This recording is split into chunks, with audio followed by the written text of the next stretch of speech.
Bonjour à tous, ici Brasier, nous nous retrouvons aujourd'hui pour jouer à Terra Invicta. Terra Invicta, c'est un jeu de grande stratégie qui va se passer au cours du XXIe siècle et qui raconte le premier contact entre l'humanité et une espèce extraterrestre intelligente. Les extraterrestres ne viennent évidemment pas en paix. Nous allons jouer une des 7 factions qui va diviser l'humanité, qui correspond à cette idéologie, cette réponse différente que l'humanité pourrait apporter. Donc nous n'allons pas contrôler toute l'humanité, nous allons juste contrôler une faction parmi les 6 autres. Il y a des factions qui sont plutôt hostiles à l'arrivée des aliens, voire qui vont carrément chercher à les détruire. D'autres factions vont plutôt chercher à soumettre l'humanité aux nouveaux venus, et puis d'autres enfin vont utiliser l'arrivée des aliens comme opportunité pour réaliser leurs ambitions. Mais nous allons jouer l'Académie. L'Académie, c'est la faction la plus difficile à jouer. Premièrement parce que idéologiquement elle est assez centrale, elle est un petit peu entre toutes les autres, elle a des mécanismes propres, surtout en début de jeu, et puis elle cherche à établir à long terme un partenariat, une alliance avec des aliens qui ne viennent pas en paix. Elle cherche à établir une paix sur Terre, ce que ne veulent pas évidemment les autres factions, surtout celles qui cherchent à obtenir le pouvoir ou celles qui cherchent à aider les aliens à conquérir la Terre. Et donc c'est pour ça que l'Académie va être un petit peu difficile. Idéalement nous sommes des pacifistes, des hommes de science, et malheureusement la dure réalité va nous faire revoir un petit peu notre idéologie. Nous allons passer d'un idéalisme béat à une forme de réel politique. Nous allons devoir établir une paix armée sur Terre et une hégémonie dans l'espace. Nous allons jouer en difficile, donc je n'ai jamais fait de campagne en difficile. J'ai à peu près 800 heures sur Terra Invicta, donc je connais les mécanismes, je sais comment jouer. Avec la version 1, nous avons un nouveau scénario qui est sorti. Donc le jeu était précédemment en Early Access, il était en développement, ce qui permettait d'avoir accès au scénario de 2022. On commence en 2022 avec les stats des pays à cette époque-là. En 2026, on a un certain nombre de changements. Le Kazakhstan, par exemple, ne produit plus autant de fusées qu'auparavant. La Russie est toujours embourbée dans une guerre avec l'Ukraine. Et l'Amérique de Trump est fortement divisée. Je vais juste un tout petit peu personnaliser la campagne. Je vais commencer sans conseiller. Donc le jeu, comme ça, ne va pas m'imposer un conseiller au départ, je vais pouvoir choisir. C'est à la fois un bien et un mal. Un bien dans le sens où j'aurai un peu de choix, un mal dans le sens où généralement un conseiller ça coûte plutôt 60 d'influence et pas 30, donc je vais commencer avec moins de ressources. Écoutez, je vous propose que l'on se retrouve dans quelques instants.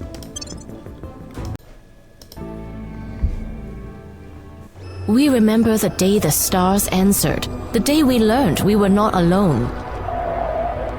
As a familiar sun rose on an unfamiliar universe, some of us saw wondrous possibility, and others existential danger.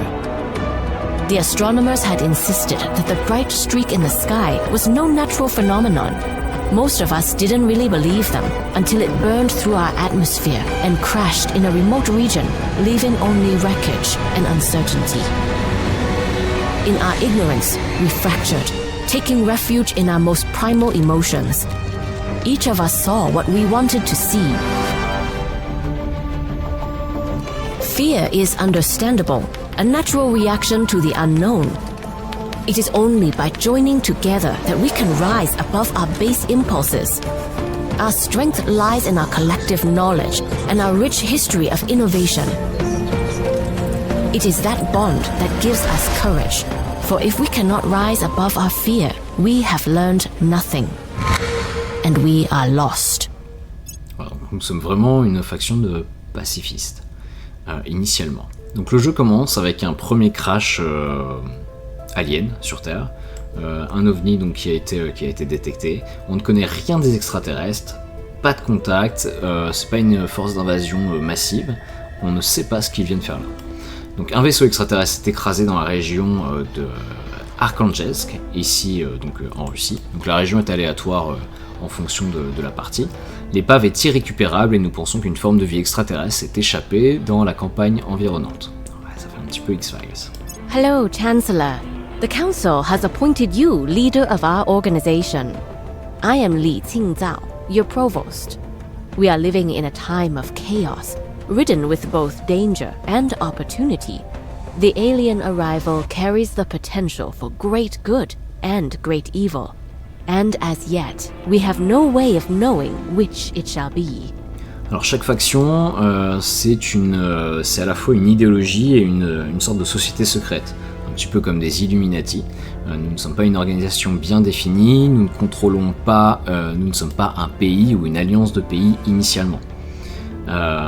Chaque faction du coup a quand même une figure centrale qui permet de donner un visage à celle-ci. Pour l'académie, c'est Li Jinzhao qui, évidemment pour des questions de RP, comme je joue l'académie, va se mettre un petit peu en retrait et elle va devenir mon bras droit.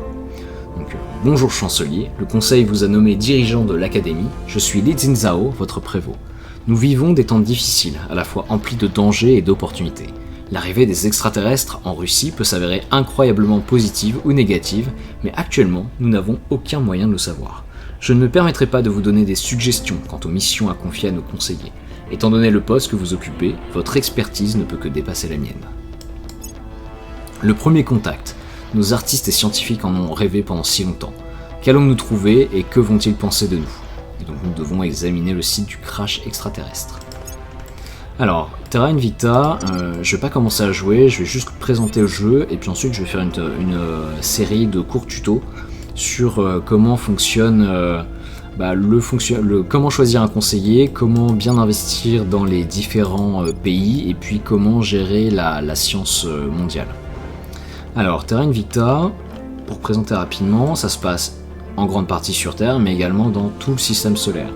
On va avoir un certain nombre de planètes qui sont modélisées, donc la Terre évidemment, Mercure, Mars, on va avoir Jupiter, Saturne, etc. On va avoir la ceinture d'astéroïdes, un certain nombre d'astéroïdes un peu partout dans le système, et puis des planètes naines.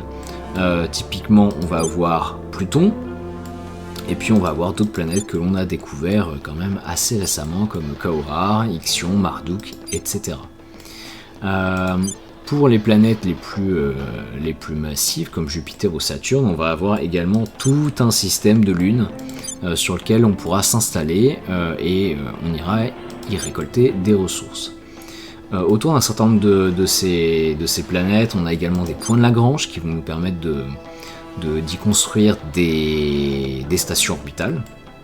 On peut également construire des stations orbitales en orbite de chacune des planètes, et lunes et astéroïdes. Mais ça, ce sera dans une deuxième phase de jeu qui va arriver d'ici quelques années, je pense à peu près autour de 2030, même sans doute un peu avant. Une grosse phase du jeu, donc elle est sur Terre, on a un certain nombre de pays qui sont découpés en régions, on va utiliser des conseillers qui vont être les super-héros de notre faction, on va pas en avoir beaucoup, on va avoir entre 4 et 6, et ces conseillers, leur but c'est de faire des coups diplomatiques pour prendre le contrôle des différents pays. Voilà, donc on est vraiment une société secrète qui va essayer de modeler, de façonner la destinée de l'humanité, mais sans être publiquement investi. On va rester dans l'ombre, on va rester secret, et les autres factions vont également faire ça. Nos conseillers vont nous permettre également de leur faire des crasses, tout simplement parce qu'on veut que notre faction, notre idéologie prédomine sur Terre et pas la leur. On va avoir un certain nombre de ressources donc, qui sont en haut, donc il y en a beaucoup. Celles de gauche sont des ressources qui sont pour la Terre. Donc on va avoir du cash, on va avoir de l'influence, on va avoir des opérations, donc c'est plutôt... en gros c'est des commandos, c'est pour faire des opérations spéciales.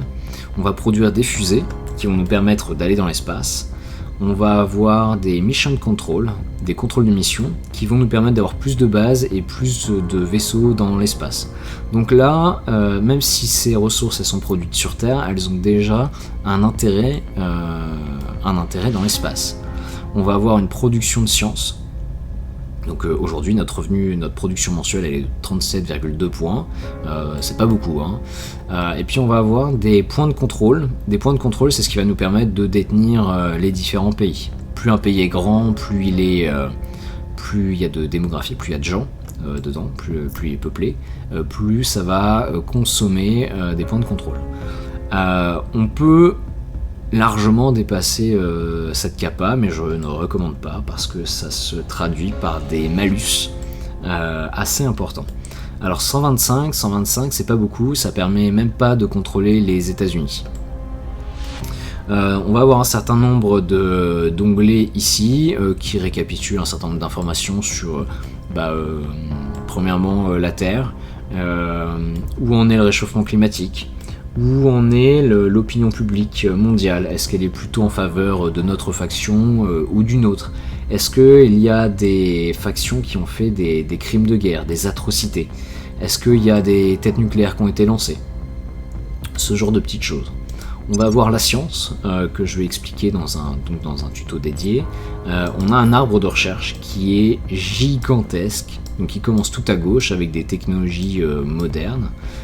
Et puis petit à petit on va progresser vers des technologies de plus en plus futuristes, comme l'informatique quantique par exemple. On va avoir la fusion nucléaire, on va avoir des armes à plasma. Et puis à terme on va devoir produire de l'énergie propre et même essayer d'inverser le réchauffement climatique.